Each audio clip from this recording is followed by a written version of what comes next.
পড়লাম বাইতুল হেরাম শরীফে গিয়া। ও বাজার একটা দিনের জন্য গিয়া তো দেখলাম না ওই বাইতুল্লাহ, ওই হেরাম শরীফে আমার আল্লাহ নিজে বসে রয়েছে। কি তাহলে আমার ওই আল্লাহকে চেনার শক্তি, সেই কায়দা, সেই কর্ম, সেই বিষয়টা কি, কি আবাদত, কোন কর্মের মাধ্যম দিয়ে আমি আমার ওই পরম দীনবন্ধুকে যেন পাইতে পারি। অর্থাৎ মুসলমান হতে হলে কি করতে হবে? এই পূর্ণাঙ্গ মুসলমান হওয়া মানে কি? মুসলমান শব্দের অর্থই হইল আত্মসমর্পণকারী। আত্মসমর্পণ কোথায় করতে হবে? দলিলে আসলেন আতুর রাসূল ওলি আমরে মিনকুম ওয়া নবিয়ানা ওয়া সিদ্দিকিনা ওয়া শাহাদা ওয়া। যারা নবীর আমলে ছিল বাবা, তারা নবীরে দেখছে, নবীর উপরে ঈমান আনছে, নবীর কালেমা পড়ে মুক্তি প্রাপ্ত হইছে নাকি? বর্তমান কি নবুয়তি যুগ? না না না, নবুয়তি যুগ শেষ হয়ে বর্তমান বেলায়েতি যুগ চলছে, ওলিয়া উলিয়ার যুগ। তাহলে বেলায়েতি যুগে আমরা তো নবীরে দেখি নাই, তাহলে সেই নবী আল্লাহ রসুলকে পাবো কোথায়? এখানেও একটা পথ আমার নবী দেখায় দিয়ে গেছে, আমার আল্লাহ বলে দিয়েছেন সূরা ফাত্তার 10 নম্বর আয়াত কুরআন, সেখানে তিনি পথটা দেখায় দিয়েছে। কি বলেছে? বিসমিল্লাহির রহমানির রহিম, ইন্নাল্লাযিনা ইউবাইউনাকা ইন্নামাউ ইউবাইনুল্লাহি ইয়াদুল্লাহি ফাওকা আইদিহিম। আমার আল্লাহ বলে, হে আমার রাসূল, আপনি বলে দিন আপনার ওই হাতের উপরে যারা হাত রাখলো, আপনার হাতের উপরে আমি আল্লাহর কুদরতি হাত রয়েছে। সুবহানাল্লাহ। এখন রসুলের হাতে আল্লাহর হাত আছে, আর রসুলের হাতে হাত ধরতে গেলে আমার রসুল মাউল আলীর থেকে শুরু করে একটা রাস্তা দেখায় দিয়ে গেছে। নবী তরু শাখালি হাসান বসরি পহেলা কলি 14 সিঁড়ি পর ফুটিল খাজা ওসমান হারুনি। তাইলে এই বেলায়েতি যুগে আল্লাহ প্রাপ্ত যারা সম্যক গুরু নাইবে রসুল, সেই রেসালাত প্রাপ্ত যারা, তাদের হাতে হাত দিয়ে আমিত্ব সত্তা দয়ালের চরণে বিলুপ্ত করে দিতে হবে। তবে যে আত্মসমর্পণ করলো তিনি কেবল পূর্ণাঙ্গ মুসলমান হইল। সেজন্যই আমার সেই ইব্রাহিম নবী তিনি বলে গিয়েছিলেন যে তোমরা মুসলমান না হইয়া কবরে আইসো না। তার মানে মুসলমানের ঘরে জন্ম নিলে বাপ দাদা পূর্বপুরুষ মুসলমান হইলে মুসলমান হওয়া যায় না। পূর্ণাঙ্গ মুসলমান হইতে হইলে তার আত্মসমর্পণ করতে হবে কোথায়? কামেলে মোকাম্মেল মুর্শিদের কাছে, আমার বৈরাবরীর কাছে, আমার সেদু চাঁদের কাছে, আমার রশিদ বাবার কাছে, আমার বাবার কাছে। আল্লাহ প্রাপ্ত যারা কামেল মুর্শিদ, তাদের কাছে গিয়ে এই আমিত্ব সত্তা বিলুপ্ত করে দিতে হবে। ভালো লাগলো, চমৎকার কথা বলে গেছেন। আর একটা কথা বলছে, কথা একটা পর্যায়ে, যে গুরু সে পার করতে পারে না বা সে নিজেও পার হইতে পারে না, তাহলে কি করতে হয় জানি? ভক্ত সে কামেলে পৌঁছাইয়া দেখা যায় ভক্তের নৌকায় গুরু পার হয়। ধরা দিয়ে এমন একটা কথা বলে গেছে না, এটা গুরু বলছে তার জন্য ঠিক আছে, তবে আমি যেটা মনে করি, যেই গুরু নাকি ভক্তের পার করতে পারবো না, ওই গুরুর কাছে তো আমি মুড়ি দিও মনে। কি বললেন? গুরু কি? গুরু কি কোনো ব্যক্তি নাকি? গুরু কি মানুষ? দেখতে মানুষের মতো, গুরু মানুষ না। গুরু হইল শক্তি। ওই শক্তি যার ভেতরে দণ্ডায়মান আছে তিনিই গুরু। ওই শক্তি প্রাপ্তা যে হয়েছে, কোন শক্তি? সেই খোদাই শক্তি। তিনি প্রাপ্তা হইল, তিনি গুরু হইল। তাহলে গুরু কিন্তু ব্যক্তি না, আর তিনি গুরু। ভক্ত হাজার হাজার মাইল থেকে বিপদে পড়বে, দয়ালকে স্মরণ করবে, দয়াল নগতাই সে ভক্তের উদ্ধার করবে। তবে ভক্তর মতো ভক্ত হইয়া ডাকতে হইব। ডাকার মতো ডাকতে পারলে হাজার হাজার মাইল দূরে থাকলেও দয়াল এসে ওই ভক্তকে উদ্ধার করে। অনেক জীবনী, অনেক প্রমাণ এখানে আছে, আছে না বাবা? তাই ওই রকম গুরুর সন্ধান আমাদের করতে হবে। আর ওই গুরুর কাছে গেলে তার অকালেও ভয় নাই, পরকালেও ভয় নাই। ওই গুরুকে উছিলা করে সে আল্লাহর নিদর্শন প্রাপ্ত হইতে পারে। এই হইল বিষয়টা। তো আমি প্রথম পালায় দাঁড়াইয়া আমি বলেছিলাম আজকের পালাটা আমার শিষ্যের, আর তিনি হচ্ছে গুরু। তো এখানে আপনারা অনেক সাধুগুরু আছেন। গুরুময় তো ব্রহ্মাণ্ড জোড়া। কেন? যে গুরু তো ব্যক্তি না, গুরু হইল শক্তি। আমি বলেছিলাম না বাজান, ওই শক্তিটা যার ভেতরে আছে তিনি গুরু। তবে এখানে আমার মুর্শিদ বর্জক সামনে রেখে, আমার দয়ালকে হাজির নাজির রেখে আমি গুরু পদে একটা ভক্তি দিয়ে আমার শিষ্যের পালায় দণ্ডায়মান হইলাম। বলছিলাম দরাদি সেখান থেকে একটা কথা রেখেছে যে গুরুকে বসাইয়া ভক্তি দিতে হবে। আমি তো গুরুরে বসাইয়াই ভক্তি দিছি। আমি কি জায়গায় হাজার হাজার মানুষ করে ভক্তি দিছি নাকি? মানুষের ভক্তি দিলে সেরে কি গুণা? এর চাইতে কোনো কিছু হইতে পারে না। এখানে যে তো মানুষ ভক্তি দেই নাই, আমি আমার দয়াল ওই গুরু শক্তিকেই ভক্তি দিয়েছি। অর্থাৎ আমার মোর্শেদ বর্জক সামনে রেখে আমি ওখানেই ভক্তিটা করেছিলাম। ওই শক্তি যার ভেতরে আছে তারই ভক্তি হয়েছে। কি বলেন আপনারা? কথাটা আমার এইখানে ছিল। ওই যে আপনি বলছেন যে খালি ভক্তি দিলেই হয় না, আর ভক্তি এত সস্তাও না, ভক্তি বুঝাই দিতে হয়, ওই জায়গায় দিতে হয়। তাই আমিও আমার মুর্শিদকেই ওই বর্জকেই ভক্তিটা আমি দিয়েছি, যেহেতু আমি একটা গুরু ধরা মানুষ। আমি কথাটা বলেছিলাম, আর যে প্রশ্নগুলো করেছিলাম সেটা আমার শিষ্যের ভূমিকা নিয়ে, কেননা তা না হইলে আমার শিষ্যের পালাগাও হবে না। সেক্ষেত্রে যারা বেমরিদ আছে তারা যেন এই কথা আলোচনাগুলো শুই না এই তরিক জগতে তারা অগ্রসর হয়, তারাও যেন মরিদ হয়, সেক্ষেত্রেই আমার কথাগুলো ছিল। তো চমৎকার জবাব, আলোচনার ভেতরে কোনো অভাব নাই, ভালো লেগেছে, মনে থেকে আমি তৃপ্তি পেয়েছি। তো এইবার আসি চিনাচিনির জগতে। ভালো একটা গান গাইছি, তুই অচেনারে চিনতে হইলে আগে চলো যাইছি না লোকের সন্নে, আল্লাহর আশেকান বসো গিয়া ওলি আল্লাহর ধ্যানে। আমার দয়াল নবী বলেছে, যদি তাকে চিনতে চাও, যদি শিক্ষা গ্রহণ করতে চাও, জানতে চাও, তাহলে তুমি আগে যাও ওই চীন শহরে। কি এটা কই চাইনা চীন দেশে যাইবার কইছে রাসূল পাক? না না না, এটা সেই চিনাচিনি, যেই চিনাচিনির মাধ্যম দিয়ে আমি দোলন, আমার ভেতরে যেই দোলন কথা কয় আমি ওরে জানি চিনতে পারি। কি বাজেন? বাউল বিচার গান, কথার পেছনে কথা, গানের পেছনে গান না হইল ওই গানে কিন্তু মজা থাকে না। তো এবার আমার দয়াল তার কথার কায়দাতে আমার গান অলরেডি আইনা দিচ্ছে আমার সাথে, যে এখন আমার কোন গানটা গাওয়া লাগবে। যত ধর্ম করি, গীতা পড়বেন, বাইবেল পড়বেন, আমাদের কোরআনে শোনা যেটা ফুরকান আল কোরআন সেটা পড়বেন। প্রত্যেকটা ধর্মে একটা কথাই বলছে, কি বলছে? আমার শ্রীকৃষ্ণ মহাপ্রভু তার ভক্ত ছিল অর্জুন। বাবা খারাপ লাগে নাকি আপনাদের? দু চারটা কথা বলি। তার ভক্ত ছিল অর্জুন। সেই গৌরাঙ্গ মহাপ্রভুকে গিয়ে বললেন, প্রভু গো, ধর্মের জন্য যুদ্ধ করি, জীবন দিয়া দেই, আত্মত্যাগ করি, এত কিছু করি, কিন্তু ধর্মটাই তো বুঝলাম না, ধর্ম কি জিনিস? শ্রীকৃষ্ণ মহাপ্রভু তার ভক্ত অর্জুনকে বলেছিল, আত্মানং বিদ্ধি, তুমি তোমার আত্মাকে চিনো, ধর্ম বুঝবে। যে আত্মাকে দর্শন করতে পারলো সেই তো স্বয়ং প্রভুকে দর্শন করতে। আমার দয়াল নবী দুনিয়ার বুকে পদার্পণ করার 2500 বছর পূর্বে গ্রীসে একটি দার্শনিক জন্ম নিয়েছিলেন, তার নাম হইল সক্রেটিস, যে নাকি একটা কাব্য দিয়ে জগৎ খ্যাত হয়েছে। একটা কথার মাধ্যমে সে কি বলেছে? নো thyself, যে নিজেকে চিনেছে সে স্বয়ং সৃষ্টিকর্তাকে চিনেছে। এবার আরো বলছে কি, কোন রেওয়াদে বলে দয়াল নবী বলছে, কোন রেওয়াদে বলে মাওলা আলী বলছে। কি বলেছে? মান আরাফা নাফসাহু ফাকাদ আরাফা রাব্ব, যে চিনল সিও নফসকে সেই চিনল রবকে। ও দয়াল, এই যে চিনবো, চিনা মানুষের কাছে আইছি তো এই চিনার জন্য, চিনতে চাইবি নাই তো দয়ালের কাছে আসা, দয়ালের চরণে শরণাপন্ন হওয়া, দয়ালের দাবিদারি গোলামি করা। কি বলে? সেই চিনার জন্যই আসছি আমি দোলন।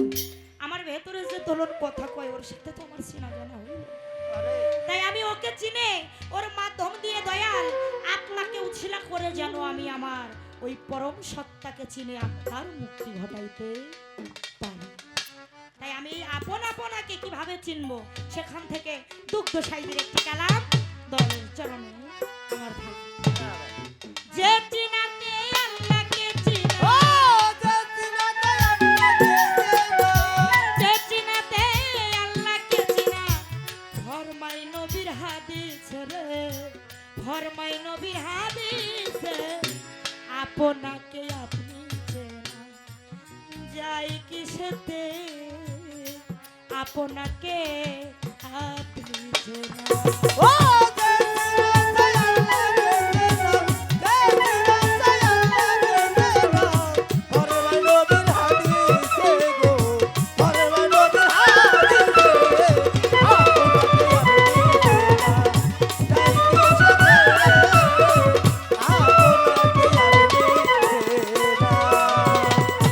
রোজা কিংবা নামাজ পড়া, কলমা কি যাকাতে, রোজা কিংবা নামাজ পড়া, কলমা কি যাকাতে, রোজা কিংবা নামাজ পড়া, কলমা কি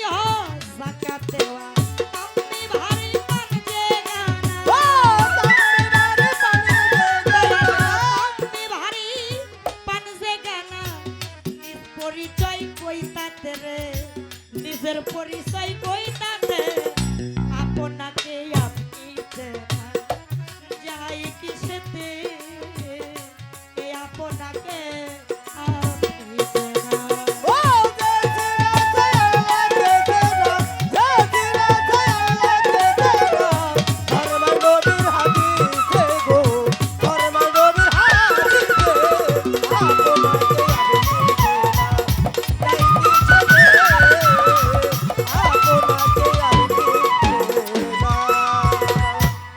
কাবাতে নিয়ত নিরূপণ আমার আপন কাবার নায়ন আমাদের কি নাই নিরাপদ আপন কাবার নায়ন কাবাতে নিয়ত নিরূপণ আমার আপন কাবার নায়ন খলিলের কাবাই কি কথা ফলের কাবাই কি কথা খলিলের কাবাই কি কখন আল্লাহকে পাই দেখিতে আমার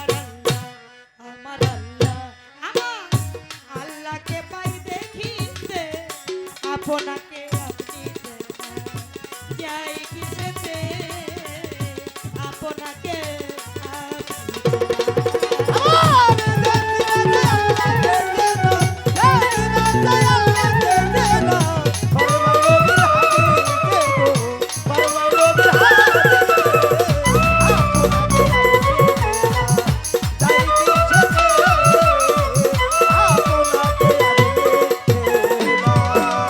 আপনাকে আপনি চেনা যাই কিসেতে আমি রোজা করি আমি পাঁচ ওয়াক্ত পাঞ্জাগানা নামাজ পড়ি আমি হজ করি আমি যাকাত দেই এই সমস্ত ইবাদত করি দয়াল আমার পরিচয় আমি তো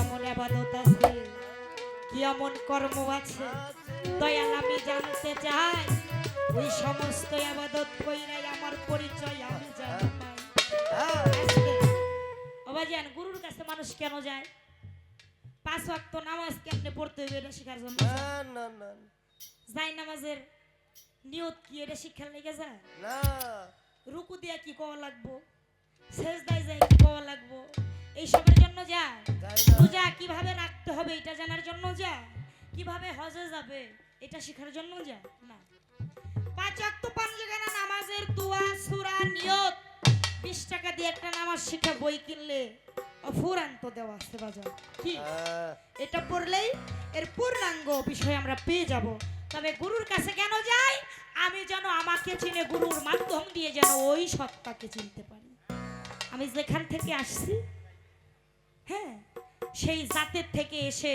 সেপাতে ঘুরতেছি আবার যেন পুনরায় এই সেপাতে এই ঘূর্ণি পাকের থেকে ওই কর্ম করে আবার যেন ওই জাতে যাই ইহার জন্য দয়ালের কাছে আমার আশা তাই দয়াল রোজা করি নামাজ পড়ি হজ করি যাকাত দেই এইগুলার মাধ্যম দিয়ে আমার পরিচয় আমি পাই না কি এমন কর্ম ইবাদত আছে সেই কর্ম করে যেন আমার নিজের পরিচয় আমি পাইতে পারি কি বাজার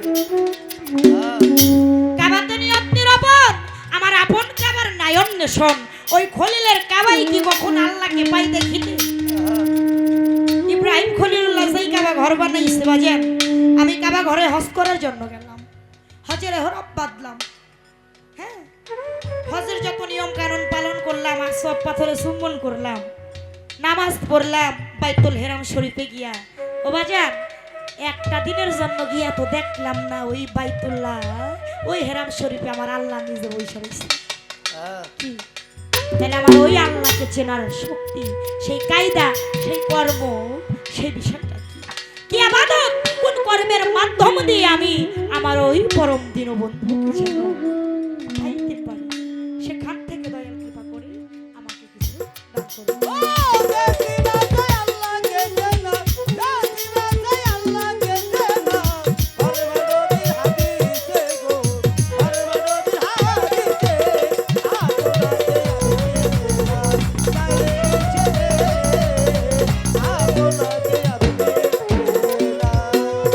আপনাকে আপনি ভুলে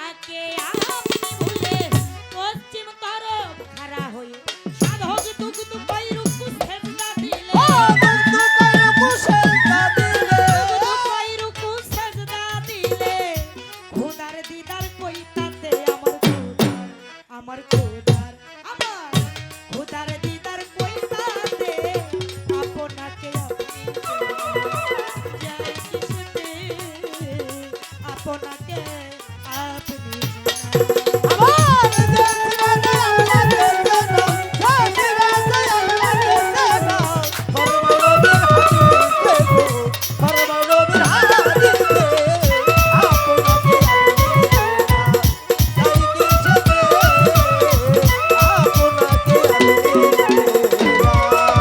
আপনাকে আপনি ভুলে পশ্চিম তরফদার হয়ে সাধক দুগ্ধ কই রুকু সেজদা দিলে কই আমার ক্ষুধার দিদার তো একটা দিনও পাইব না। তাহলে কোন ইবাদত করে সেই গুরুর চরণে আমি সালাতে নিমজ্জিত থেকে আমি যেন আমার ক্ষুধার দর্শন করতে পারি সেই ভেদ তত্ত্ব দয়াল দিবেন। আমার এই মানব দেহ পঞ্চ ওজুদে না বাবা, পঞ্চ ওজুদে পঞ্চটি নফস আছে না?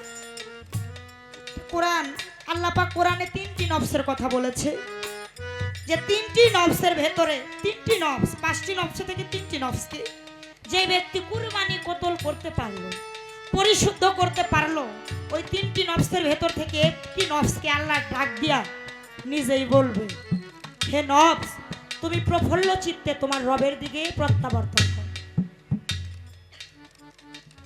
তুমি প্রফুল্ল চিত্তে অর্থাৎ আনন্দময় চিত্তে, নির্ভয় অভয় আনন্দময় চিত্তে তোমার রবের দিকে, তোমার আল্লাহর দিকে প্রত্যাবর্তন করো। তোমার রব তোমার মুখাপেক্ষী হয়ে দাঁড়িয়ে আছে। আহা, তাহলে ওই নফসটা কোন নফস? তিনটা নফস থেকে একটা নফসে ডাক দিবে সবগুলার না। আর ওই নফসের কথাই বলেছে মানারা ফানাফসাউ ফাগাদারা ফারাব্বাহু। ওই সিও নফসকে যে চিনলো, সে রবকে চিনলো, সেই নফসের পরিচয়টা আমরা জানতে চাই। কি বলে? সেই নফসকে চিনব কোন কর্ম কোন ইবাদত দিয়ে, সেখান থেকে দয়াল যেন কৃপা করে আমাদের মাঝে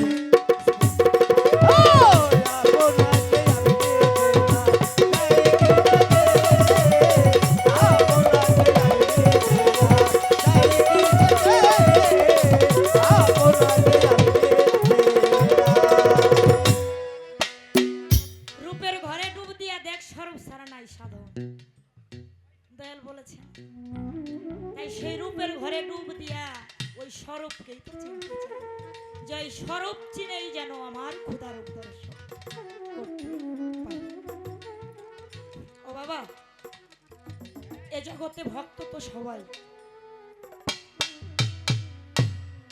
গুরুর দরবারে গিয়ে নিজেকে সবাই ভক্ত বলে দাবি করি না? আমি আমার সেদু শান্তির অনেক বড় ভক্ত। দরবারে কত কিছু দেই, চাল দেই, ডাল দেই, খাসি দেই, গরু দেই, মহিষ দেই। আমার চাইতে বড় ভক্ত আর কি আছে? ও বাছা, একটা দিনের জন্য ভেবে দেখেছি, আমি যে নিজের আমার বৈরাবরের চরণের দাসী কইয়া, গোলাম কইয়া শিকার আমার মতো আমি করে নিলাম। ও বান্ধব, একটা দিনের জন্য নিজের রেখে জিগাইছি যে আমার বৈরাবরী, আমার সেদু চান পাগল, আমার দয়াল আমাকে তার চরণের দাসী বলে কবুল করলো। আমার দীনবন্ধু যদি তার ওই চরণের দাসী বইলা গোলাম বইলা আমারে কবুল না করে রে, এই ভক্ত কুলে জনমটাই তো আমার বৃথা চলে যাবে রে। এই ভক্ত কুলে জনম নিয়ে আমি কি করলাম? সারা জীবন ঘর আমার, বাড়ি আমার, টাকা আমার, স্ত্রী পুত্র সন্তান সন্ততি আমার আমার করতে জীবন পার করলাম। ও আলম চান রে, ও আমার আলম জিয়ান পাগল, আমি একটা দিনের জন্য তো ভাইবা দেখলাম না রে, আমি কার আমারে কে পাঠাইলো? এত ভালোবাসা এত সাপ কইরা কি করার জন্য পাঠাইলো? আমি কি আমার ডিউটিটা করে যাইতে পারবো, নাকি আবার 84 ওই লক্ষ্যের ফেরে আমি করব? তাই বাজারে আমি ভক্ত হইতে পারি না। যিনি গুরু প্রেমের পুরা ভক্ত, গুরুতে সর্বস্ব পুরাটাই বিলীন করে দিয়েছে, ওই দয়াল বিনে সে আর কিছুই ভাবে। এই দিন দুনিয়া মোহমায়া সকল কিছু থেকে মোহমুক্ত হইয়া গুরুর চরণে সমর্পিত হইয়া দয়াল রে ডাকে বান্ধব রে বলে, আমার বৈরাবরী রে, আমার সেদু চান রে, ও বান্ধব, যত জ্বালা, যত দুঃখ, যত বেদনায় আমায় দাও না কেন পাগল, একটু সইবার শক্তি দিও।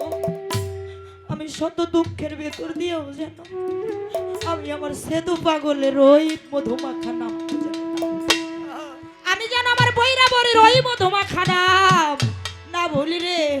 আমি যেদিন ধাম ত্যাগ করে চলে যাব, আমার বইরা বড়ির ওই রূপটা দর্শন করতে করতে, আমার সেতু চাঁদের ওই রূপ দর্শন করতে করতে, আমার ওই দয়াল নাম নিতে নিতে যেন আমার প্রাণ পাখি তাই আমার হলো না। যিনি ভক্ত সে বলে বান্ধব, তোমার ওই প্রেম কারাগারে আমাকে সদা সর্বদা বন্দী করে রাখো, ওখান থেকে জীবনে যেন আমি কোনোদিন মুক্তি না পাই। তাই বলেছে শত দুঃখের রে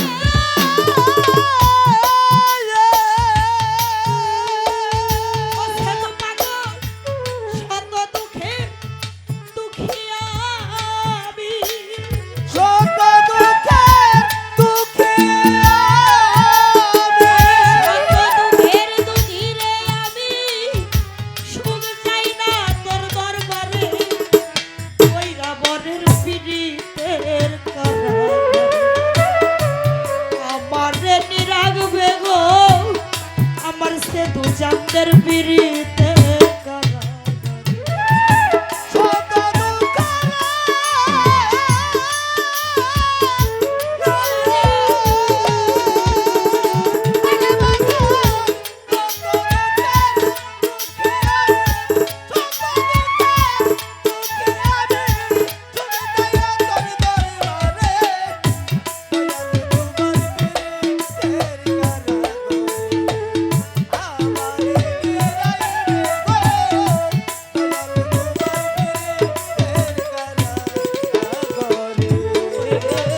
আমি তোমার ভজনের গাঙা, আমি আমার বইরা পড়ি,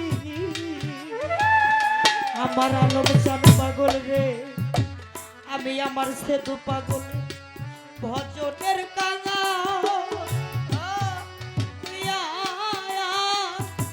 তোমার সর পাশে মনে রাখো চিরকাল।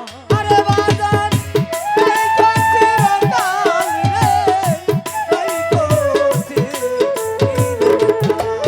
বাজান এই চিরকাল রে, এই চিরকাল।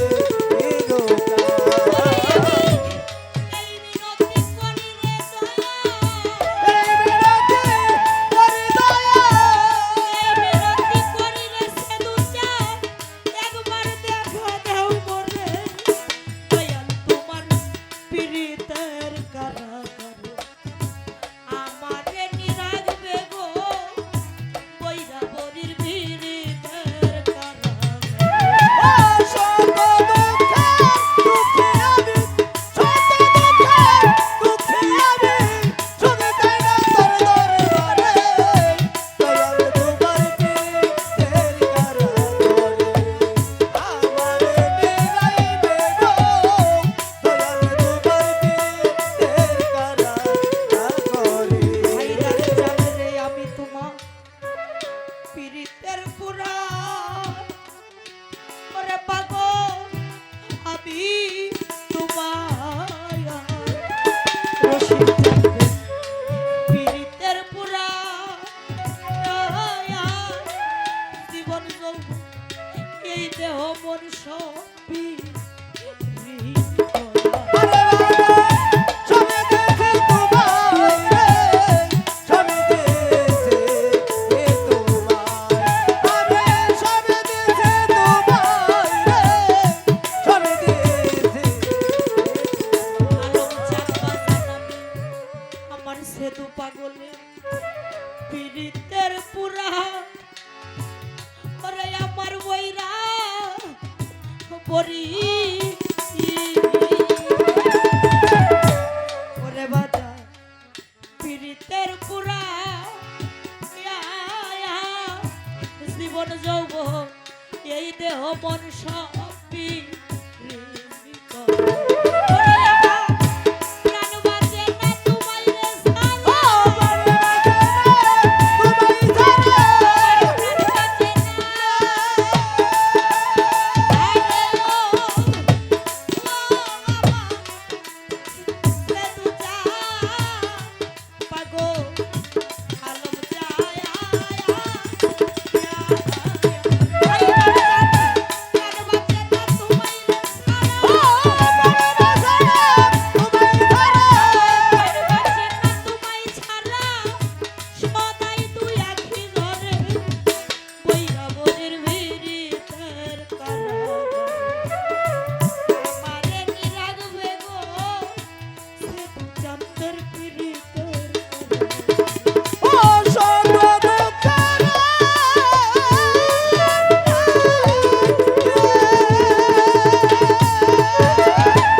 আমি সুখ যাই না তোর এই দরবারে।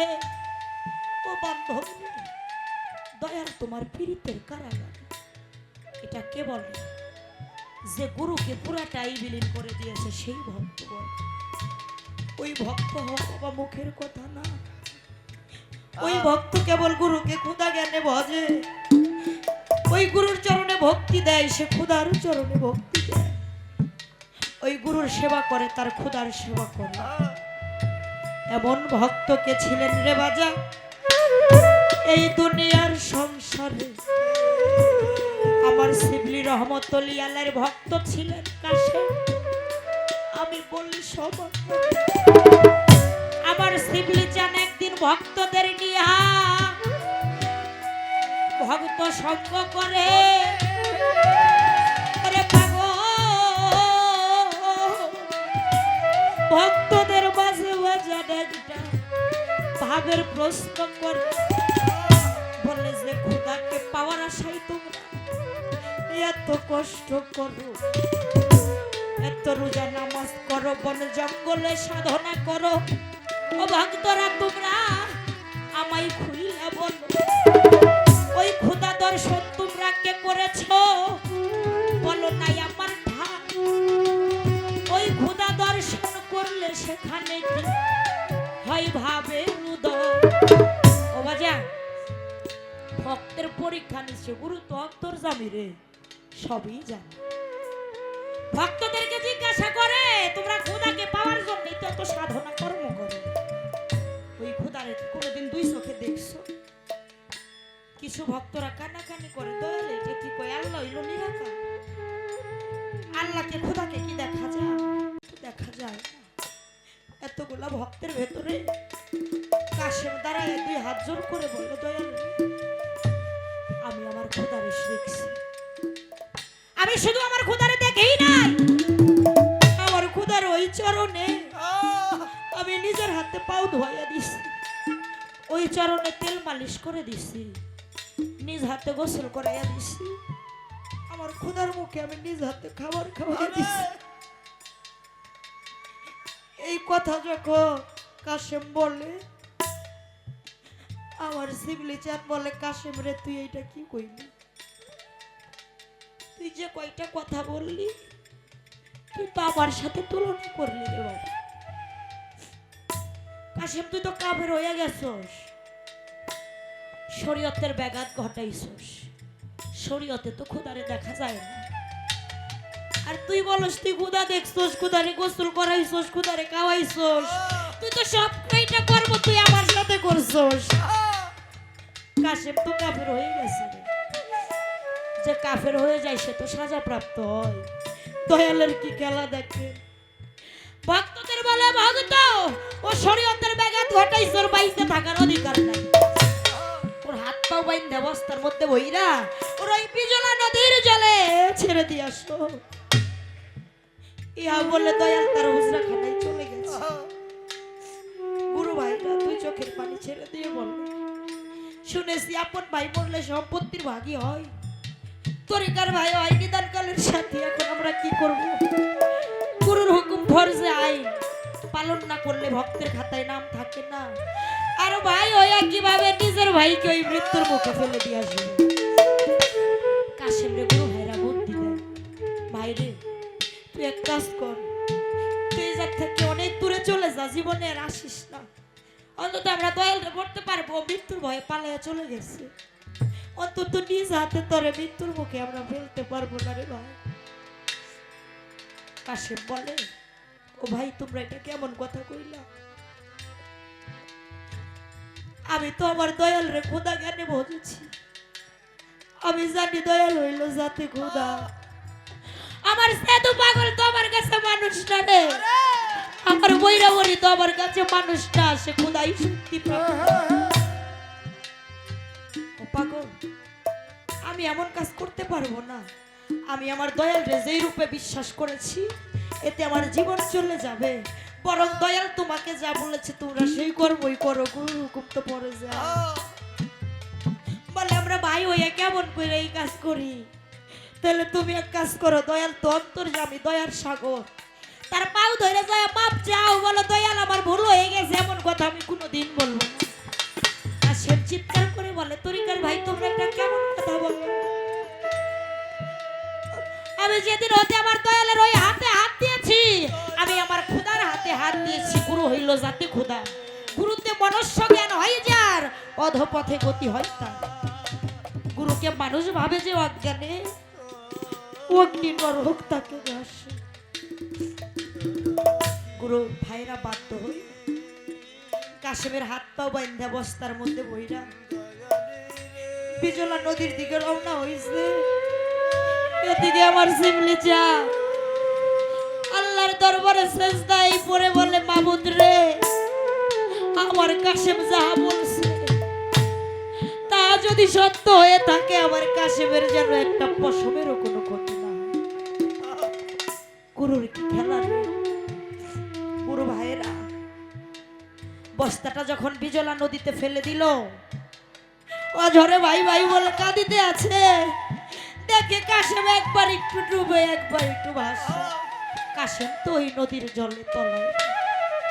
এদিকে কাশেম বস্তার ভেতরে দুই চোখের পানি অঝরে ছেড়ে বললে আমার শিবলি চাঁদে, ও আমার সেতু পাগল, আমার বইরা বলি রে, আমার রশিদ চাঁদ, আমি তো মানুষ জ্ঞানে তোমায় কোনোদিন ভজনা করি না, আজ আমি তোমায় স্বয়ং খোদা জ্ঞানে ভজনা করেছি বান্ধব রে।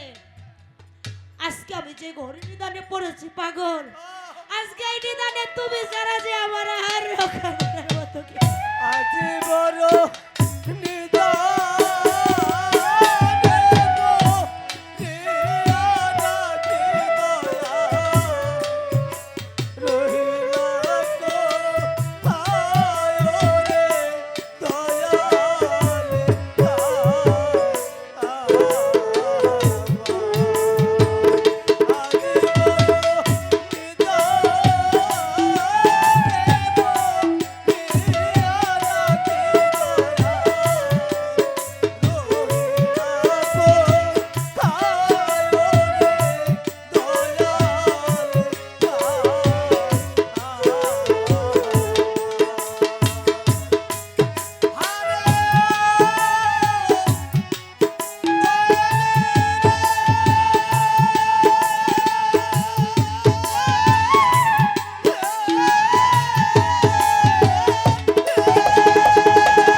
তুমি কোথায় আমি রে কোথায় দেখি না তোমারে আমার সে তোমার রে দেখি না তোমারে ওরে তোমার ভক্তের মুখে নাম শুই না রে তোমার ভগতের মুখে নাম শোনাতে এর বুকে নাম শুই নাছি বাহের বাবা ওই বাবা পাররে দয়াল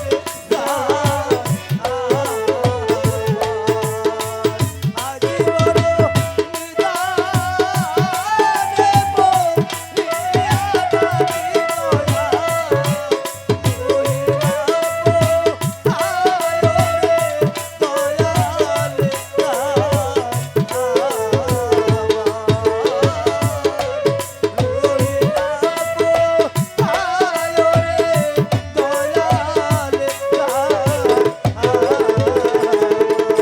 আমি চাই না দুনিয়ার ধন সম্পদ ও সে তো জান রে আমি চাই না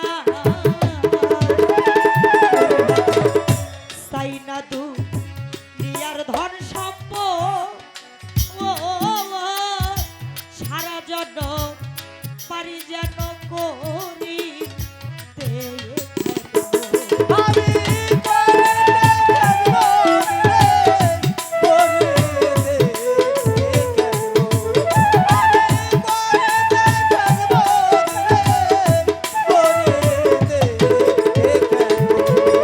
পাগলে চাই না দুনিয়ার ধন সম্পদ হায়দার জান রে চাই না ইয়া ও রশিদ জান চাই না দুনিয়ার ধন সম্পদ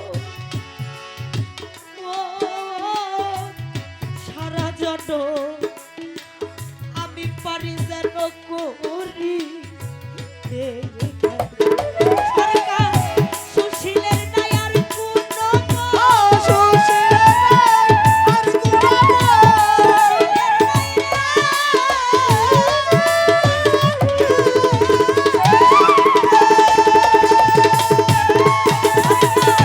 সুশীলের নাই আর কোনো দৌলতের নাই আর কোনো পথ শুধু গোলামি ছেড়ে দয়াল তোমার পীড়িতের কারাগারে আমারে নিরাগবে গো সে তু জানদের পীড়িতের কারাগারে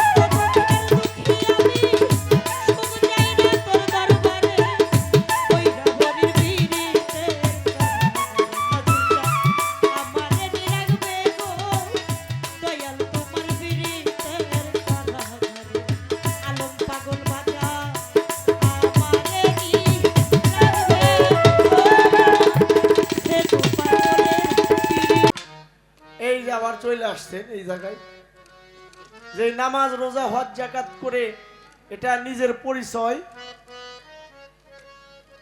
আপন পরিচয় পাওয়া যায় না, এটা স্বাভাবিক শরীয়তের দৃষ্টিতে যেই পরিচয় এই পরিচয়টা পাওয়া যায়।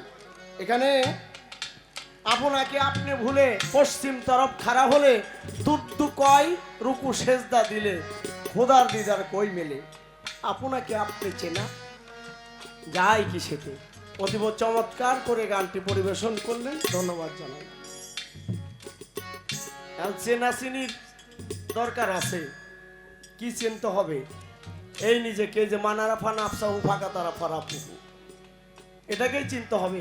আর এখানে চিনতে হইলে বিদ্রোহী কবি কাজী নজরুল ইসলাম বলেছেন, তুমি যেদিন এসেছিলে ভবে কেঁদেছিলে একা, তুমি হেসেছিল সবে, এমন জীবন তুমি করিবে গঠন, মরণে হাসিবে তুমি কাঁদিবে ভবন। খেলাই মাতিয়া শিশু কাটাইও না বেলা, সময়ের প্রতি কপু করিও না হেলা, যে সময় গত হলো পূর্ণ আসিবে না আর, তাই বলে বৃথা কাজে করিও না ক্ষয়, আপনার কাজ করো থাকিতে সময়, time and tired white for none, সময় এবং নদীর স্রোত কারোর জন্য অপেক্ষা করে না। সময় চিনতে হবে। পৃথিবীতে সবচাইতে মূল্যবান জিনিস যতই কিছু বলেন না কেন, সময় গেলে সাধু হবে না মনরে, সময় গেলে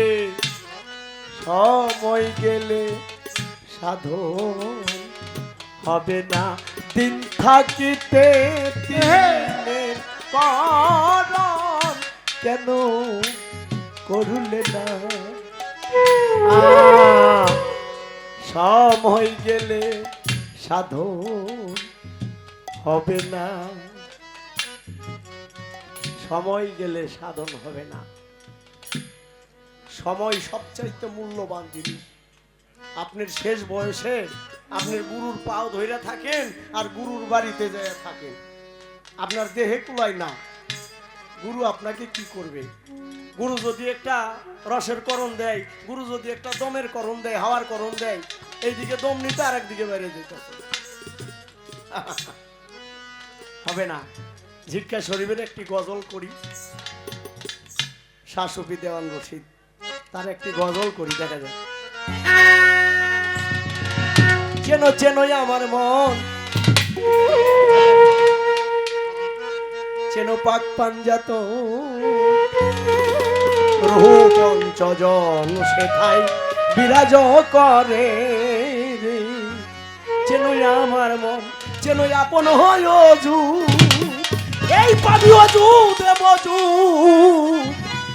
চেনই আপন অজু, পাবি অজু দেব অজু, রহু লইয়া জম সেথায় দেখবি নজরে, চেন চেনই আমার মন, চেন পাক পাঞ্জাতন, রহু পঞ্চজন সেথায় বিরাজ করে, চেন চেনই আমার মন, চেন আপন অজুদ, পাবি অজুদ মজুদ, চেন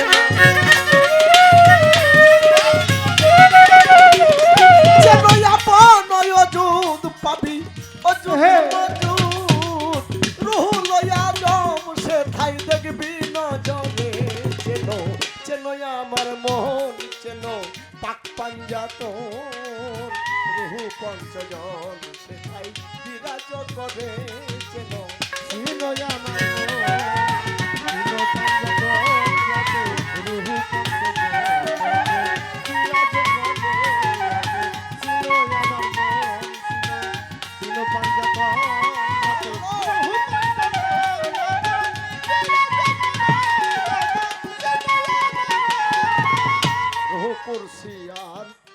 রুহু যে হায়ানি, দেখো নজর করে, রুহু যে ইনসানি, আরে রুহু কুরসিয়ার, রুহু যে ইনসানি, দেখো নজর করে, রুহু যে হায়ানি, নাবাতি জামাতি, আরে দেখবি মন যদি,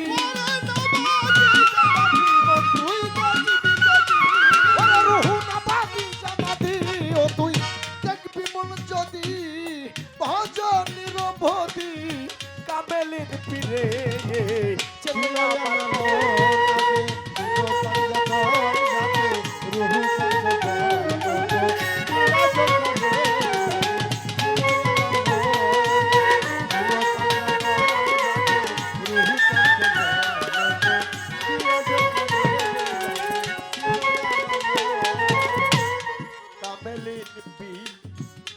হবে নজিনী,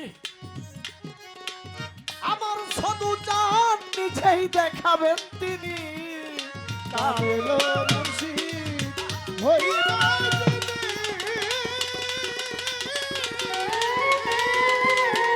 ওরা তোমার রোহের সুরাত দেখাবেন তিনি আর তৌহিদ সাগরে পাগল বন্ধু পাবে তোমার তৌহিদ সাগরে ডুবাবে তোমার ওরে তৌহিদের সাগরে ওরে জ্ঞানের সাগরে ডুবাবে তোমার তবে অপরূপ সেই দিন দেখবি নজরে যেন আমার মন ওরে সিংহ পঞ্জতন যাতে রুহ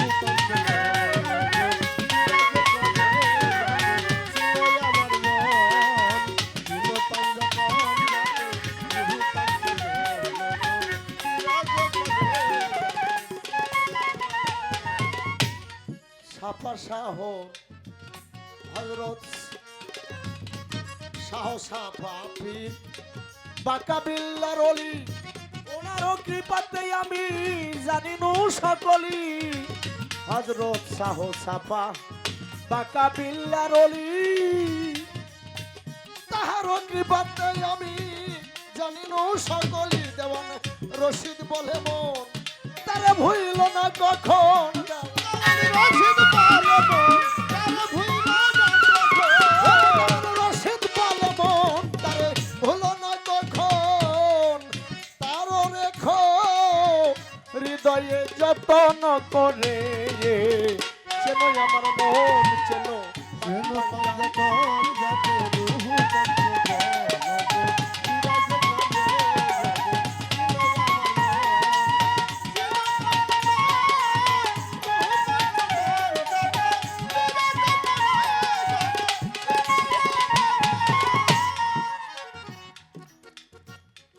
যেইভাবে আমার কাছে করলো জিজ্ঞাসন তাহার কথার জবাব দিব মনেরই মতন আমার কাছে জিজ্ঞাসা করে কবে চাক সরকার আমার একটি নফস আছে এইটা কন্ট্রোলে রাখারও দরকার পাঁচটি নফস আছে এইবার জগতের ভিতরে একটি নফস সেইটাই এইবার শয়তানি গো করে শোনেন পবিত্র কোরআন শরীফে একটি আয়াত আছে সর্বপ্রথম 114টি সূরার মধ্যে সর্বপ্রথম যে সূরাটি সেটা হলো সূরা ফাতিহা সূরা ফাতিহা শব্দের অর্থ উদ্ঘাটিকা সূরা ফাতিহা শব্দের অর্থ জননী সূরা ফাতিহা শব্দের অর্থ এই যে জননী এটাকে যদি বাদ দেওয়া হয় তাহলে সেই সূরা আসে সূরা হলো বাকারা বাকারা শব্দের অর্থ পশু বাকারা শব্দের অর্থ গাভী এই যে পশু হয়ে জন্ম নিয়া পবিত্র কোরআনের লাস্ট সূরা যেটা সূরা নাস শব্দের অর্থ মানুষ তাহলে মানুষ পশু হয়ে জন্ম নিয়া মানুষ হয়ে বিদায় নিতে হবে এই নাসের মধ্যে কি বললেন কুল আউযু বিরাব্বিল নাস মালিকিন নাস ইলাহিন নাস মিন শাররি ওয়াসিল খান্নাস আল্লাযী ওয়াল ইসুফি সুদুরিন নাস মিনাল জিন্নাতি ওয়ান নাস এই যে এতগুলি নাস এর মধ্যে একটা নাস আছে সেটা হলো খান্নাস এই খান্নাসটাকে কন্ট্রোল করতে হইলে সরকার সাহেব এই যে আমার হারমোনিয়াম বাজায় তো আনোয়ার ভাই ওই আনোয়ার ভাই রাত 2টার সময় নয়াডিঙ্গি নামায় দিছি হরিরামপুর গান গেয়ে আসতে 2টার সময় ওই জায়গায় একটা রিক্সা পাইছে সিএনজি পাইছে 100 টাকা ভাড়া দিয়া ওই সিএনজি এলাকা কইছে যে আমি কাটিগ্রাম পর্যন্ত যাবো কিন্তু তোমার বাড়ির ভিতর যাইতে পারব না তনি ওই রিক্সা নিয়ে ওই গাড়ি নিয়ে কাটিগ্রাম পর্যন্ত আইছে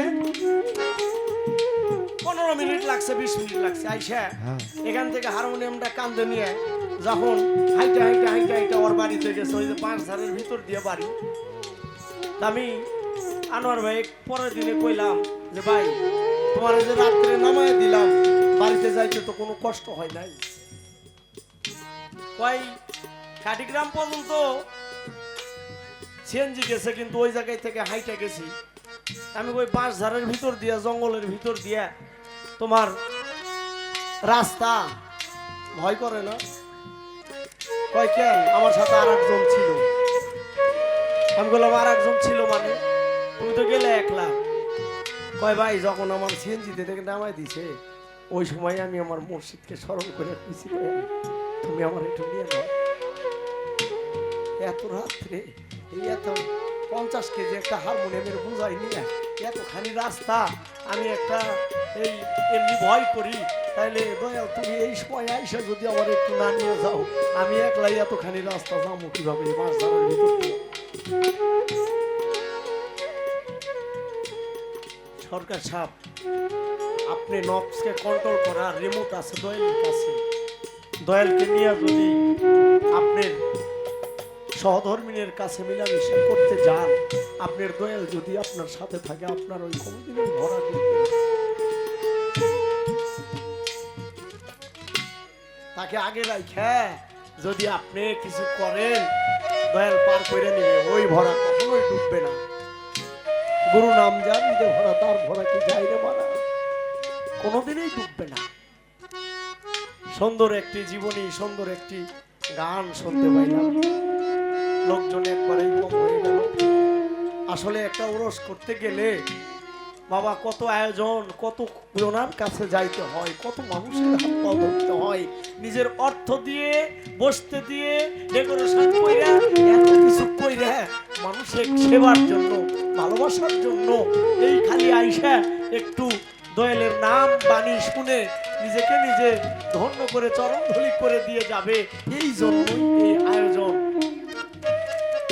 দিনে গান দিলেও মানুষ হয় না, রাত্রে দিলেও মানুষ হয় না। এই যে কিঞ্চিত কিছু সময়, এই সময়টুকু শুভ সময়, হয়তোবা ওই সময়েই দয়ালের শুভ যোগে কিছু অনেক ফুল গাছে ফুটে, কিন্তু সব ফুলের পূজা লাগে না। কিছু ফুল গাছের তলায় পড়ে পড়ে পচে যাইতেছে, আবার কিছু ফুল প্রভুর সেবায় লাগতেছে, কিছু ফুল এমন যোগে আসছে ওটা মালা হয়ে মুর্শিদের গলায় চলে আসে। পৃথিবীতে সেদু চাঁদের দরবারে যারা আসছেন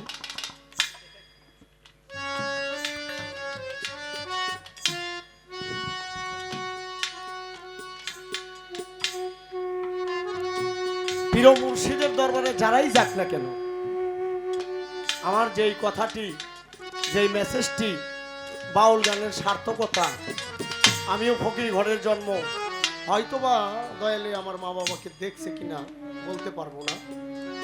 পাগলবাড়ি আসছিল 2-3 বছর আগে, ফকির মানুষ, চুল আছে, দাড়ি আছে, তার আমাদের একটা দরবার আছে সিস্তিয়া দরবার, এবং সেখানে বাবার ভক্তবৃন্দ কিছু আছে।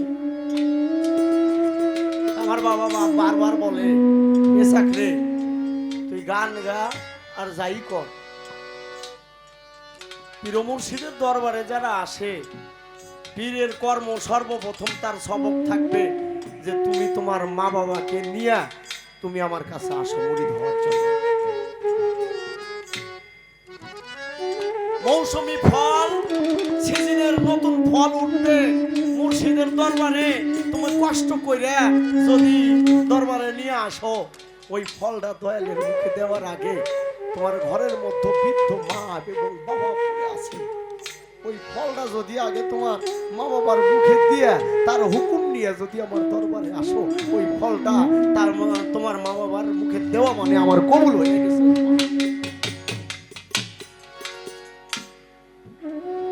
মা এবং বাবা, শাহ আলম সরকারের একটা গানের মধ্যে আছে, মাকে তোমরা মদিনা জানিও, কাবা জানিও, বাবাকে যদি বেঁচে থাকি। ছোট দুটো বাচ্চা ছেলে, গরিব মানুষ, তারা কোনো অর্থ যোগান ছেলেদের কাপড় চোপড় কিনে দিতে পারে না, স্কুলের ড্রেস কোনো রকম কিনে দিছে। বৎসর অন্তর একটা ঈদ, ঈদের মধ্যে 3-4 দিন আগের থেকেই দুইটা ছেলে বারবার মা বাবাকে বলে, আব্বা তুমি তো রিক্সা চালাও, কিন্তু এই বছরে কিন্তু গতবারে ঈদের মধ্যে আমাকে জামা কাপড় নতুন দেও নাই, কিন্তু এইবারে ঈদের মধ্যে জামা কাপড় না দিলে কিন্তু আমি নামাজই পড়তে যাবো।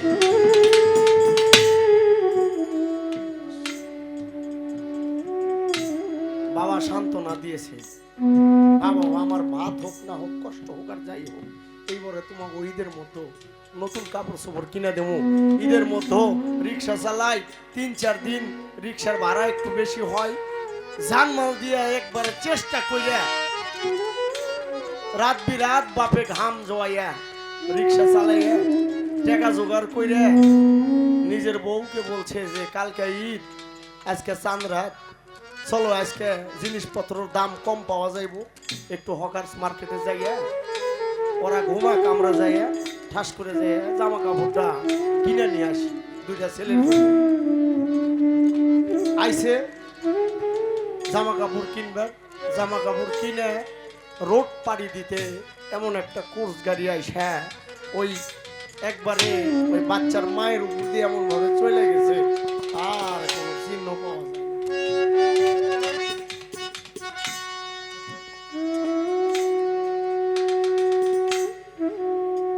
না। একবারে শেষ। বাড়িতে খবর গেল যে রোড অ্যাক্সিডেন্টে তোমার মা তোমার বাবা দুইজনাই বিদায় নিয়ে চলে গিয়েছে। তাদের কাছে পাওয়া গেছে নতুন তোমাদের কাপড় চোপড়, রিক্সা চালাইয়া টেকা জোয়াইয়া তাদের কাছে কাপড় চোপড় ছিল, কাপড় চোপড়ের কোনো ক্ষতি হয় নাই।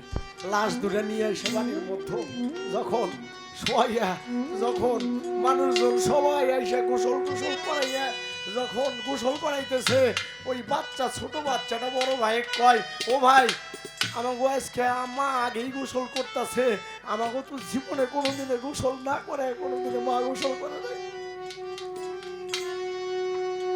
ও ভাই মার কি হয়েছে, মার কেন আজকে সবাই গোসল করাইতেছে, মা আমাকে গোসল না করে কেন গোসল করতেছে বলতে পারিস? বড় ভাই বলে, মা এমন জায়গায় চলে গেছে রে ভাই, আর কোনোদিনে আমাকে আর গোসল করাই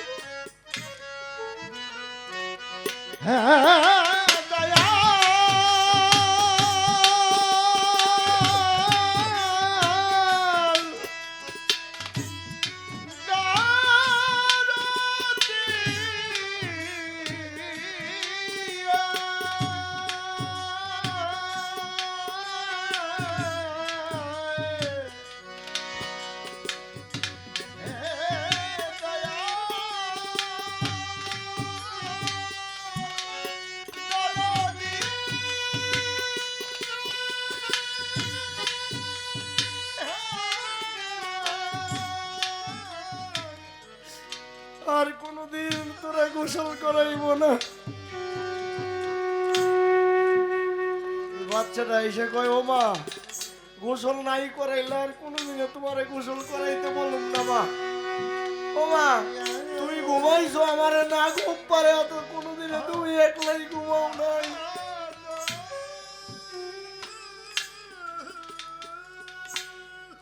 তুমি কেমনে ঘুমাই আছো মা, আমার ডাক শুনতে পাও না? উঠো। বড় ভাই কয়, মা এমন কোন ঘুমাইছে ভাই, আর কোনদিনে সেই ডাক নেওয়া হবে না।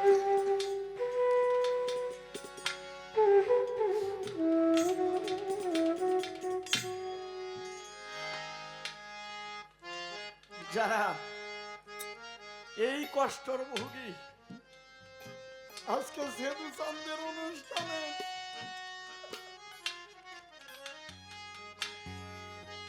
দুঃখে পাইরা যাইডাল ধরি, ওরে আমি সেই ডাল ধইরাই ভাঙ্গা পড়ি রে।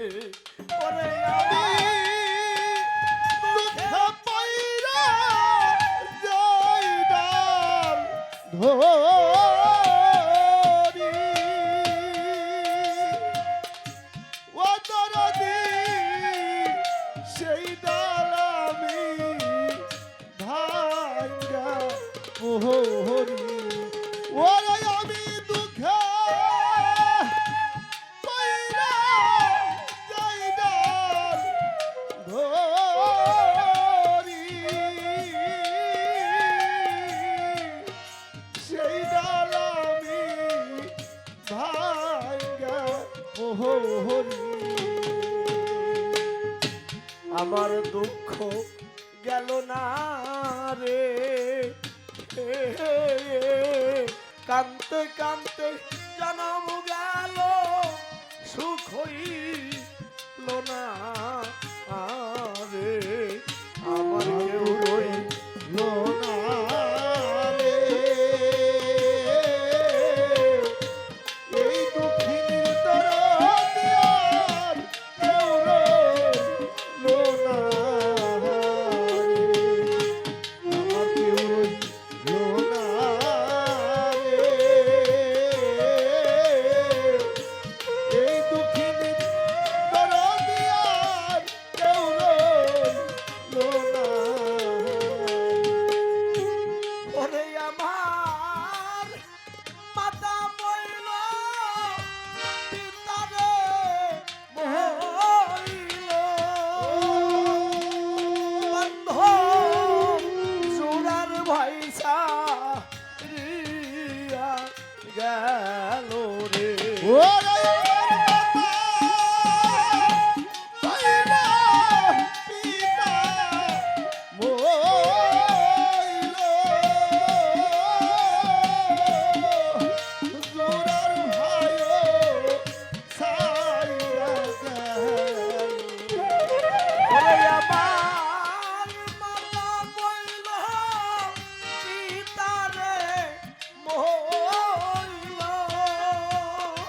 ওরে বান্ধব জোড়ার ভাইসা রিয়া গেল রে আমার কপাল পোড়া রে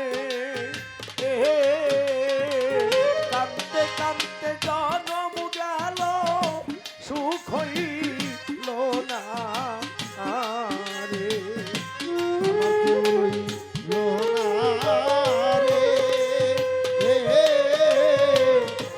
এই দুঃখিনীর দরদি আর কেউ রইলো না রে।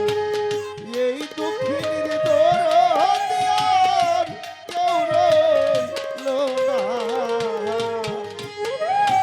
ওরে আমার একে একে সবাই রে গেল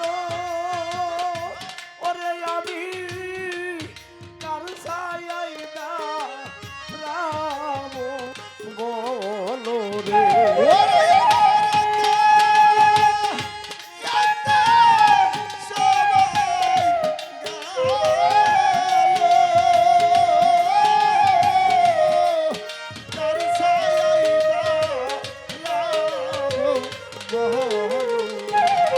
জালালের জালা রে রশিদ চান হারানোর জালা সইতে পারি না রে জালালের জালা রশিদ সান হারানোর তালা সইতে পারি না আমার কেউ রইল না রে এই দুঃখিনীর দরদি আর কেউ রইল না রে সব কথাই যার ব্যথায় ভরা কোন কথা সে বলবে সব পথেই যার কাটাই ঘেরা কোন পথে সে চলবে হয়তোবা আজকের এত সুন্দর মহতী অনুষ্ঠানে আমরা আসছি বসছি গান গাওয়াইতেছে সেতু চাঁদের নামের উপরটাই গাইতেছি হয়তো এমন সময় আসবে আর জীবনে আমার গান গাওয়ার আর কোনো সৌভাগ্য হবে না আর হয়তো মুখ দর্শন করার সৌভাগ্য হবে না হয়তো বা এটাই আমার শেষ গান, আর জীবনে কোনোদিনে গানই গাইতে পারবো না। পিছে পিছে ঘুরছে সমন, কখন হাতে দিবে ওই দেখ মানে মন ঝাঁক মারিয়ে দুনিয়া করে। সেখানে আমার হারানো ব্যথার উপরে, আমার সেদু চাঁদের নামের উপরে একটি বিজয় বিচ্ছেদ। আর কি ফিরে পাবো রে, আমি জানি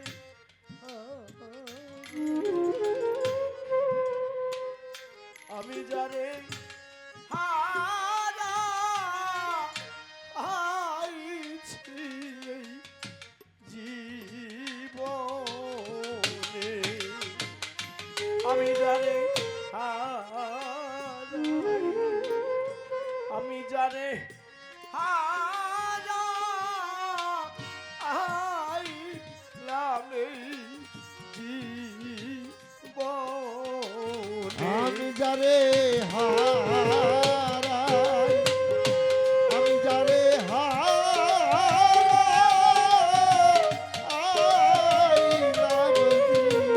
জীবনে, ওরে যারে হারাই, আমি যারে হারাইছি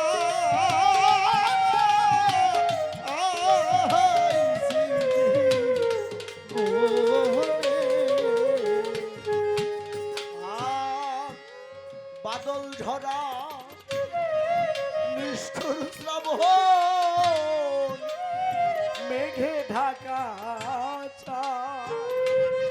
আরে বান্ধব এমন দিনে আরাম হইলাম রে,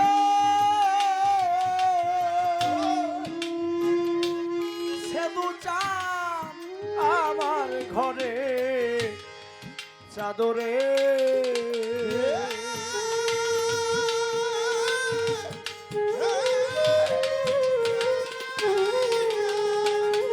ওরে, এই আলোর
ঘরে ওরে অর্থ হলে সবই মিলে গো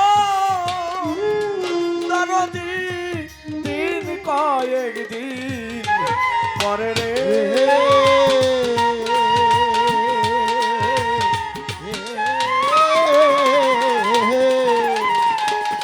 আর হীরা কাঞ্চন মানিক মুক্তা না থাকিলে ঘরে সে দুটান অর্থ হলে সবই মিলে গো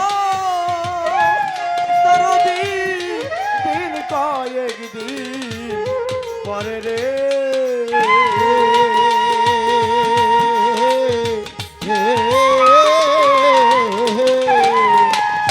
ওরে শুধু পণ্য বিক্রয় হয় মনের দ্বারে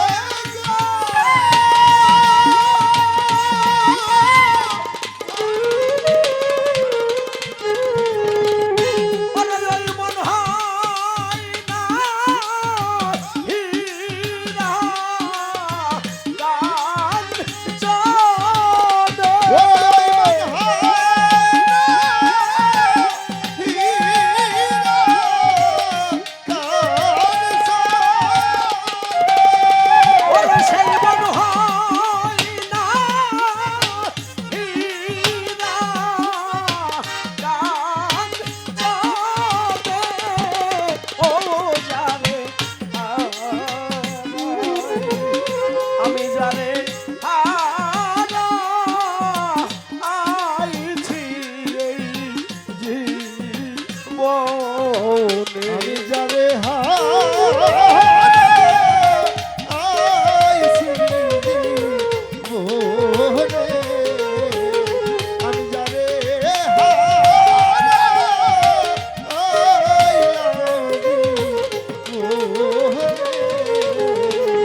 হারিয়েছি সে দু চান পাবো কি ওরে শুধুমাত্র রইল বাকি রে ওরে আমার মনের হাহা কারণে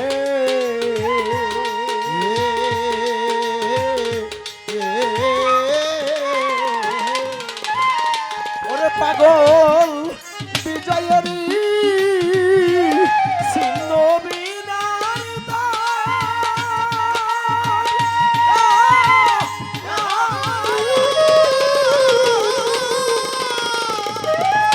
ওরে পাগল বিজয়েরই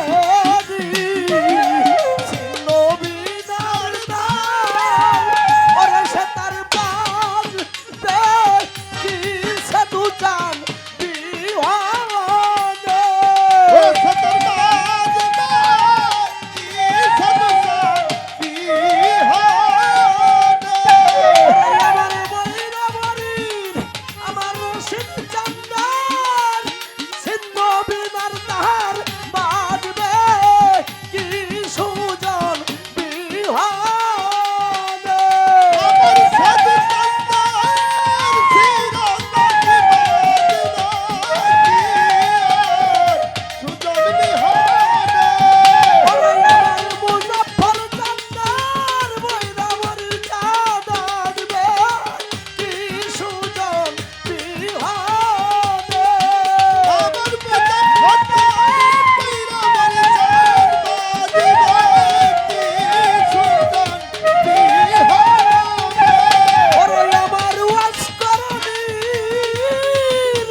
আমি জানি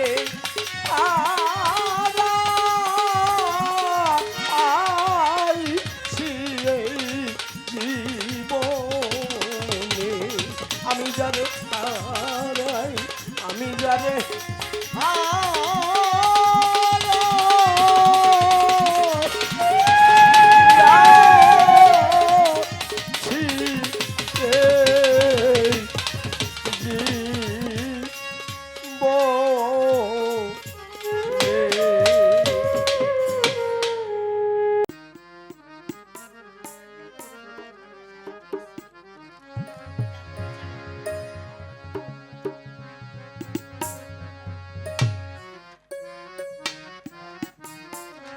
তো যাই হোক, গানটি আমি রাখবো এই দুনিয়া যে যাকে ভালোবাসে, ভালোবাসার মানুষ মায়া ডোরে বেঁধে দজি দূরে চলে যায়। হ্যাঁ বন্ধুকে কাছে না পাইলেই তার কিন্তু যন্ত্রণা।